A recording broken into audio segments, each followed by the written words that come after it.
The location or interaction is easier in a thin screen, and this is even the difference I was discussing regarding the needle and the bounder. In the bounder, the light is diffused in all directions, while in the needle, it has a specific track that the light photon follows, which improves the resolution and reduces the blurring effect, unlike the thick screen where the diffusion is greater and your resolution decreases. Well, there is a part called after the image comes. You do post-image or post-processing of the image. I was telling you a little while ago that I have every pixel containing information, right? Each pixel contains a value or values for the binary information, which are 0 and 1. Of course, we all hear about the term bit, and the bit or the term byte tells you how many megabits your hard drive has, how many gigabytes. Now we are talking about terabits. I don't know if there is some heritage or not, but we are talking about the capacity of the hard drive, or you can retrieve an old image or data. The same idea applies to the image. The image consists of pixels, and each pixel contains data. The pixel must contain locations for the data. I call it essentially the number of bits. What does that essentially mean? It means that each bit essentially represents a value from the grayscale. If I say that my pixel essentially has 1 bit, it means that each pixel can essentially hold how many values from the grayscale? Just 1, essentially. So, what are the 2 most common colors in the image? Black and white, essentially, right? So this value will essentially either be black or white. Is that essentially clear? Or a single value, regardless of what the value is, it is just one value, meaning the pixel will hold only one value.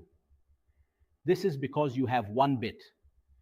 If I increase the number of bits present within the pixel value, it is said that the more bits you add within the pixel, the more different gray values each pixel can hold. So there is a relationship between the number of bits and 2 to the power of n, where n represents the number of bits. I want to know how many gray values the pixel can hold. If you tell me the number of bits is 8, for example, 8 bits means 1 byte, which means 2 to the power of 8. So how many values does that become?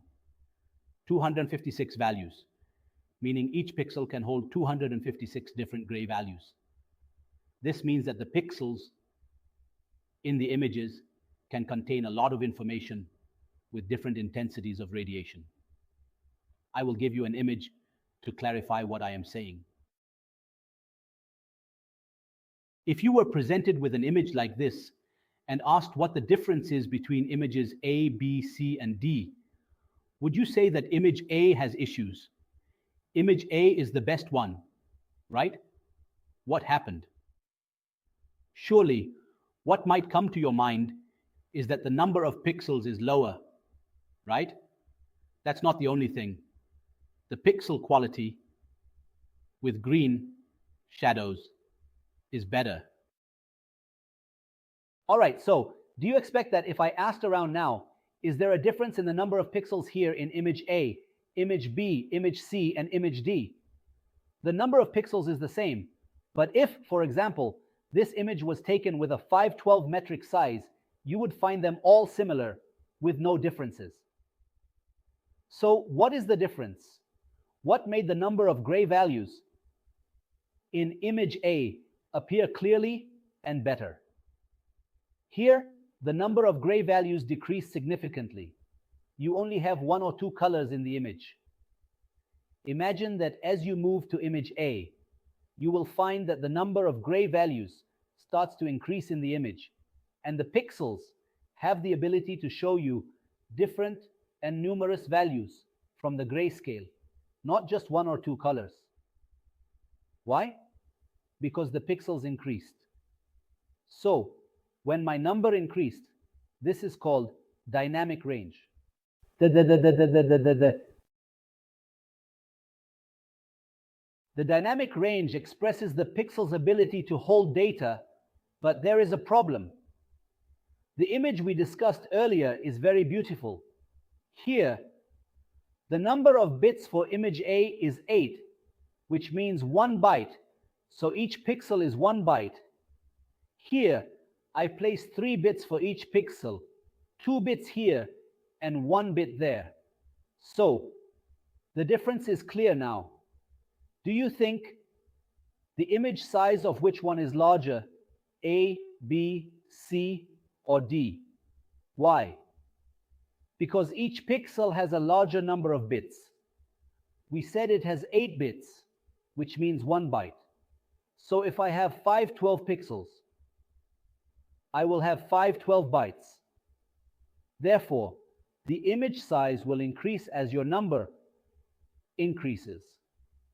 The more you can do post-processing on the image and change the window level and window width of the image, the more you can see in the image. But if your dynamic range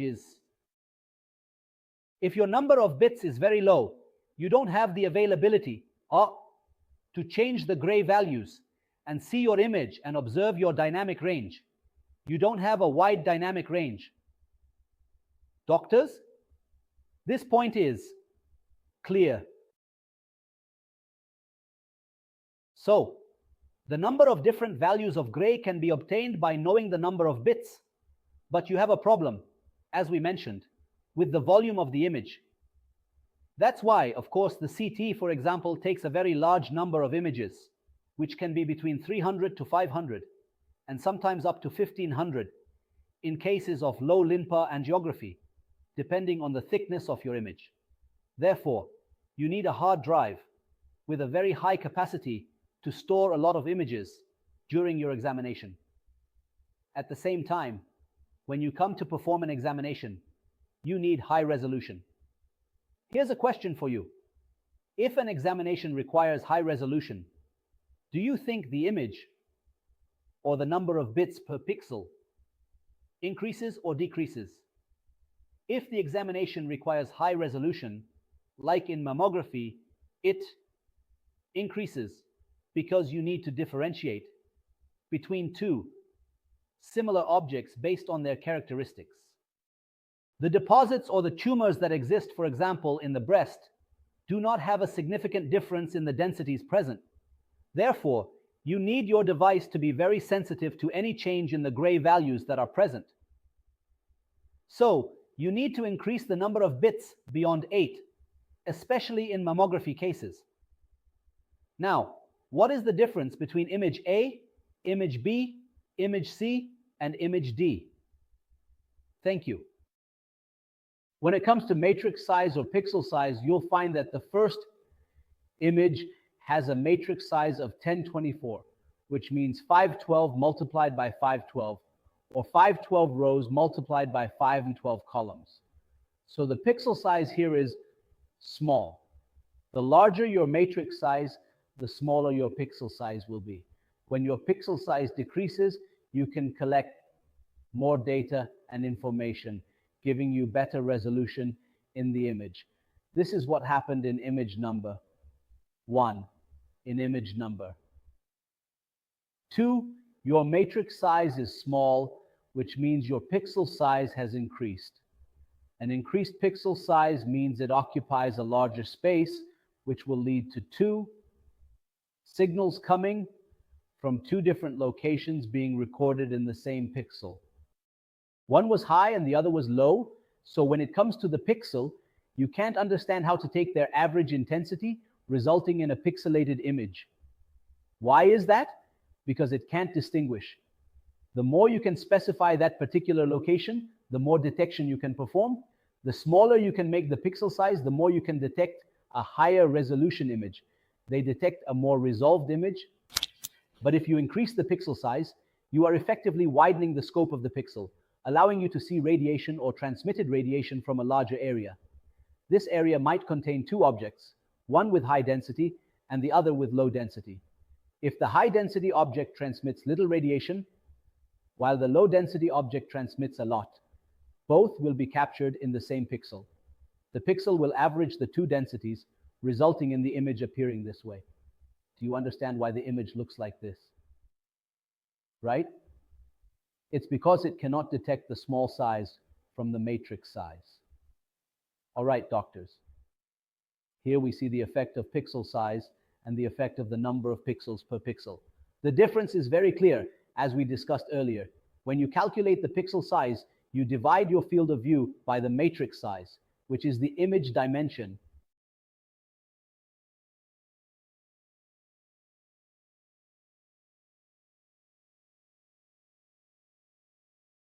You take your value in millimeters and divide it by the matrix size to get the size of 1 pixel.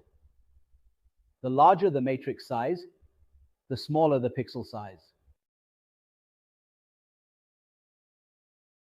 The matrix size, which refers to the matrix size, is represented by these squares, indicating the number of rows and columns. The larger the number of rows, similar to the field of view, Dr. Hani, the image in front of you has increased the number of rows and columns, which reduces the pixel size. So how many rows and how many columns? That is the matrix size, 512 by 512 or 64 by 64. That is its matrix size. As for the field of view, the dimensions themselves, the dimensions under the image itself, the image size itself, Dr. Hani, this image size depends on the screen I am working on, or does it depend on something else? It doesn't depend on the screen. Let me give you an example. If we take a picture, I will give you the closest example that illustrates this topic. For instance, right now, I will give you the closest example that clarifies this matter.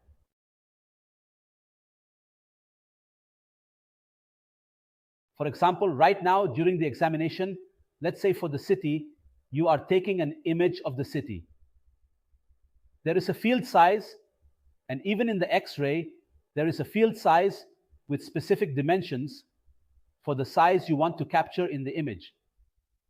The field size you have taken represents your field of view, which is essentially the image size in the end. So, if you are currently imaging a city abdomen, you might take a field of view of 300 million by 300 millimeters or 400 million by 400 millimeters. For example, yours is 300 millimeters by 300 millimeters, right? Or 400 by 400, for instance. The dimensions of your box, which you have opened, essentially represent the field of view. This is essentially what defines your field of view in a way that is crucial. For instance, if I want to capture a photograph with a specific field of view, the dimensions of my box or the diaphragm for the X-ray ought to be opened to a size of 200 millimeters or 400 millimeters. This implies that all of the entirety of my matrix or the collection of pixels will fall within this specified field of view. However, if I choose to enlarge the overall field of view area while maintaining an identical number of pixels, will the individual size of each pixel decrease or increase? It increases because it wants to utilize the area of the image itself. So if you enlarge your field of view while keeping the same number, it's as if you have reduced it. That's why when we increase, you are actually reducing the image size because you have effectively enlarged it. When you reduce your field of view, even if the matrix size remains the same, you have increased the resolution because you have decreased the pixel size. This is the relationship between the field of view, matrix size, pixel size, and their connection to resolution. If the pixel size decreases, your resolution decreases. Now, how will the pixel size decrease? It will decrease in two cases: if the matrix size is large or if your field of view is small. In this case, your pixel size will decrease. But if you enlarge the field of view, then it becomes. If you increase the diaphragm, you increase the size of your box and the scanned area you want to capture. In this case, you have slightly enlarged your field of view, and since the number of matrix remains the same, your pixel size will increase, resulting in a loss in resolution. Now there is something else. Now let's continue with the part about resolution, which is called the modulation transfer function. Before we dive further into this topic of the modulation transfer function, let us explore what is the difference between regular screen film in detail. What is the difference between regular screen film and CR in terms of dynamic range? If we look at this curve, which is the HND curve, representing the relationship between exposure and gray values, you will find that the line or sigmoid shape you see here has something called latitude. Latitude represents the region where you can operate and provide exposure to the patient. The difference in gray values means, for example, that I have a range here. The more I increase my exposure or certain parameters for the patient, I end up getting the same gray values that are referred to as peaks or high for this area. Now, when I increase and come to this area, any small change or adjustment in the exposure or the value of the radiation exposure for the patient gives me a significant change in the gray values. This point is different from that point, and this point is different from that point. But here, there was a close proximity, and here too, there is a close proximity. The area where there is a significant change in the gray values is what I call latitude. You will always find that screen film radiography, التصوير الشعاعي التقليدي, has a narrow latitude, meaning it allows you a small range of exposure to achieve this difference. If you reduce your exposure below a certain limit, the image becomes underexposed. And if you increase your radiation beyond a certain limit, the image becomes overexposed, like these images.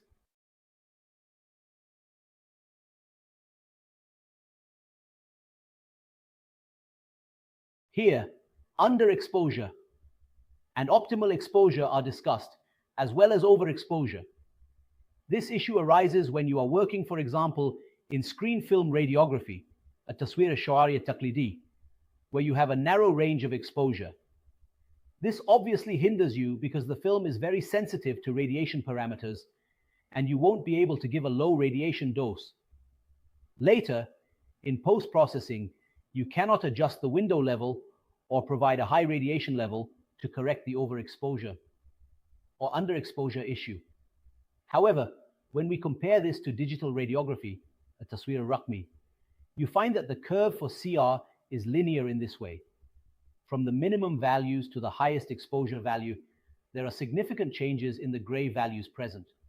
This is why CR and digital radiography are better. You can give a low dose and still achieve good image quality. You can optimize the image quality by adjusting the window level and window width. For example, to reach a gray value of 0.1, you need to consider these adjustments. If you are working with traditional radiography, التصوير الشعاعي التقليدي, you need to give a high dose, which would be around 0.5 mRFR for a radiographic film. You need to provide this high dose, which would be approximately 2 milliroentgens. For the same gray value, you can give 0.1 milliroentgen and achieve the same gray value, the same quality, and the same image. This is the advantage of digital radiography, التصوير الرقمي, as it provides you with this availability in your device options, and this goes back to the imaging mechanism and post-processing as well. So there is something